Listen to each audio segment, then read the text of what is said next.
اعوذ باللہ من الشیطان الرجیم پناہ مانگتا ہوں میں اللہ کی شیطان مردود سے۔ بسم اللہ الرحمن الرحیم شروع اللہ کا نام لے کر جو بڑا مہربان نہایت رحم والا ہے۔ اذا الشمس كورت واذا النجوم كدرت واذا الجبال سيرت واذا العشار عطلت واذا الوحوش حشرت واذا البحار سجرت واذا النفوس زوجت واذا الموءودة سئلت بأي ذنب قتلت واذا الصحف نشرت واذا السماء كشطت واذا الجحيم سعرت واذا الجنة أزلفت علمت نفس ما أحضرت فلا أقسم بالخنس الجوار الكنس والليل إذا عسعس والصبح إذا تنفس إنه لقول رسول كريم ذي قوة عند ذي العرش مكين مطاع ثم أمين۔ جب سورج لپیٹ لیا جائے گا اور جب تارے بے نور ہو جائیں گے اور جب پہاڑ چلائے جائیں گے اور جب بیاہنے والی اونٹنیاں یوں ہی چھوڑ دی جائیں گی اور جب وحشی جانور جمع کیے جائیں گے اور جب سمندر آگ ہو جائیں گے اور جب روحیں جسموں سے ملا دی جائیں گی اور جب اس بچی سے جو زندہ دفنا دی گئی ہو پوچھا جائے گا کہ وہ کس گناہ کے سبب قتل کر دی گئی،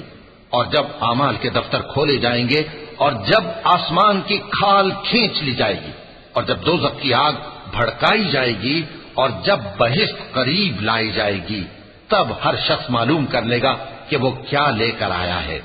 پس میں ان ستاروں کی قسم کھاتا ہوں جو پیچھے ہٹ جاتے ہیں اور جو سیر کرتے اور غائب ہو جاتے ہیں، اور رات کی قسم جب وہ پھیلنے لگتی ہے، اور صبح کی قسم جب وہ نمودار ہوتی ہے، کہ بے شک یہ قرآن اس فرشتہ عالی مقام کا سنایا ہوا پیغام ہے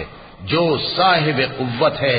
مالک عرش کے ہاں اونچے درجے والا ہے، سردار ہے، ساتھ ہی امانت دار ہے۔ وما صاحبكم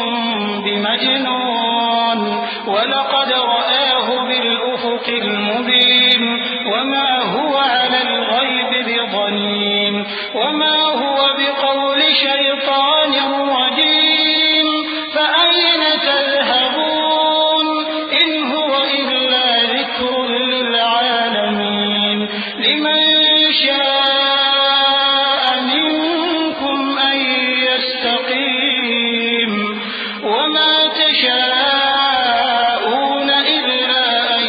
يشاء الله رب العالمين۔ اور مکے والو تمہارے رفیق یعنی ہمارے پیغمبر صلی اللہ علیہ وآلہ وسلم دیوانے نہیں ہیں، اور بے شک انہوں نے اس فرشتے کو آسمان کے کھلے کنارے پر دیکھا ہے، اور وہ غیب کی باتوں کے ظاہر کرنے میں بخیل نہیں، اور یہ کسی شیطان مردود کا کلام نہیں ہے۔ پھر تم لوگ کدھر جا رہے ہو؟ یہ قرآن تو تمام جہانوں کے لیے نصیحت ہے، یعنی اس کے لیے جو تم میں سے سیدھی راہ چلنا چاہے، اور تم لوگ کچھ بھی نہیں چاہ سکتے مگر وہی جو اللہ رب العالمین چاہے۔